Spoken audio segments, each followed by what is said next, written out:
Ayun guys, meron ako biniling 1 kilong kamoting kahoy. Ayan, dahil gusto ko nga, or nag-crave ako sa putong kamoting kahoy. Ayan, gagawin na lang ako ng sarili ko. Ayan, hiniwa-hiwa ko nga yan ng maliliit dahil wala tayong gadgaran. Ayan, gagamitan lang natin siya ng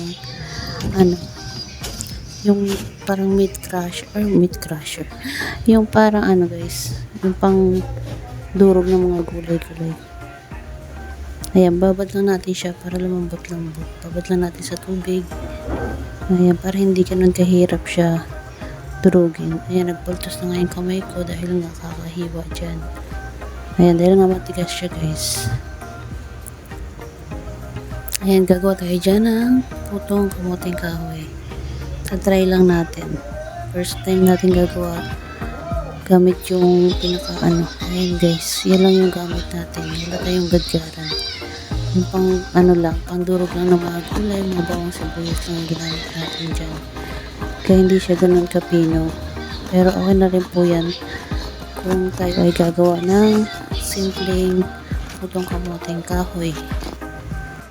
Ayan, nilagyan ko na nga ng asukal guys. Nilagyan ko rin yan ng nung nyog. Inalo ko na yan dyan kasama yung asukal. At yung giniling natin na ayan naman guys yung buko. Yung nyog, nilagyan ko siya ng condensed milk na may ube flavor. Ayan yung pampapalaman natin guys. Ayan, di ko na siya nilagyan ng asukal. Dahil matamis naman yung condensed milk natin at may ube flavor siya. Ayan, mix lang natin. Ayan. Ayan yung humaan natin. Ayan, nilagay ko na yung kalahating kamuting kahoy mixture natin. Ayan, nilagay ko na yung palaman natin. Saka natin tatakpan ulit ng kamuting kahoy na plain lang. Yung may buko at rice. Ay, may buko at sugar. Ayan.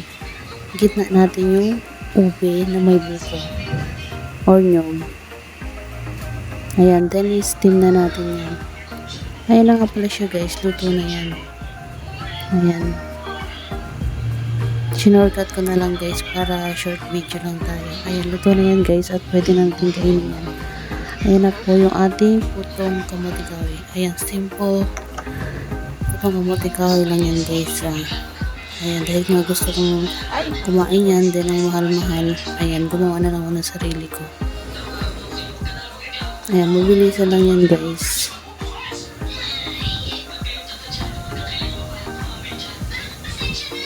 Ayan, marami-rami rin tayo nagawa dyan. Ayan, napakasarap niya guys. Hindi siya ganun tatamis.